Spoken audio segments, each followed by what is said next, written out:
Poursuivons cette lecture commencée hier de l'épître aux Philippiens. Nous avons cette chance actuellement d'être méditer, contempler la parole du Seigneur à travers ce que nous dit l'apôtre Paul.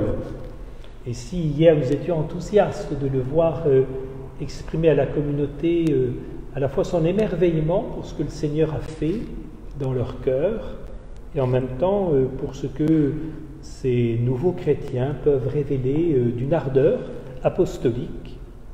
Nous le voyons aujourd'hui évoquer quelque chose qui est l'arrière-fond de cette épître, à savoir que Paul est en prison. On appelle ces épîtres des épîtres de captivité. Alors est-il en prison à Rome, attendant son jugement, qui sera, vous le savez, radical, entraînant sa mort, ou est-il, comme beaucoup d'exégètes le pensent, encore à Éphèse, mais dans une époque quand même difficile, puisqu'il l'évoque juste avant ce que nous avons lu aujourd'hui.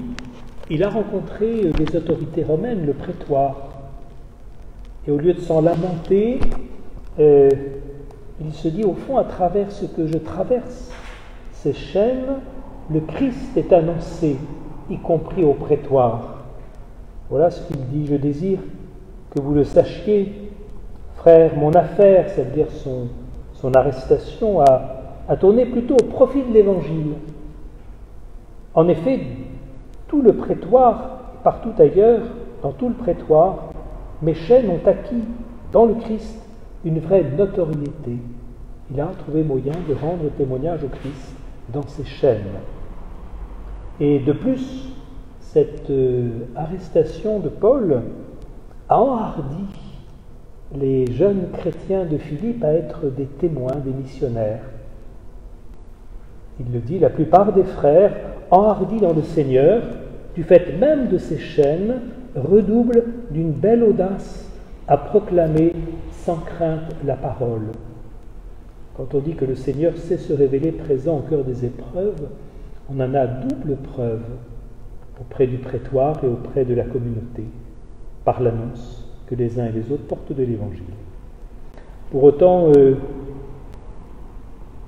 Paul ne manque pas de manifester qu'il y a d'une ambiguïté déjà dans la communauté chrétienne. Certains le font avec franchise, d'autres dans un esprit de rivalité, comme pour se pousser du coude, comme pour se montrer, et ils découvrent les ambiguïtés effectivement d'un certain nombre des chrétiens, comme si dès les origines nous trouvions déjà de la mondanité, comme aime à le dire le pape François, de l'arrivisme, hélas, au sein des chrétiens.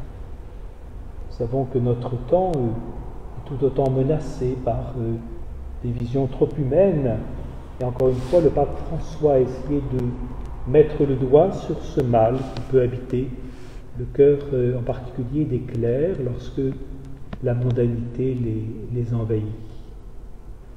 Cette invitation de Paul est d'autant plus forte qu'elle est en résonance avec l'évangile de ce jour, d'une part, qui dans les repas invite chacun, non pas à aller prendre la première place, mais une place plus modeste, pour qu'éventuellement le Seigneur nous mette à notre juste place. Mais s'il y a cet encouragement de l'Évangile aujourd'hui, ce n'est pas au titre des bonnes manières, c'est au titre de la manière même de Jésus qui s'est abaissé. Et il est fort de penser que l'épître aux Philippiens est précisément suivi au chapitre 2e de cette méditation sur le Christ en son abaissement. Lui de condition divine ne retint pas jalousement le rang qu'il égalait à Dieu, il s'est anéanti lui-même,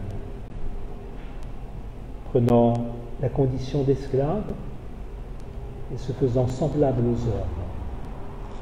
S'il nous faut occuper modestement une place qui n'est pas la première,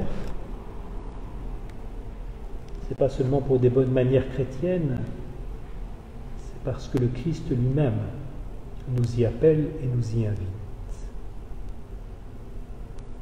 Contemplons peut-être le Christ en son abaissement, ce qui a été le cœur même de l'espérance de Paul dans ses chaînes.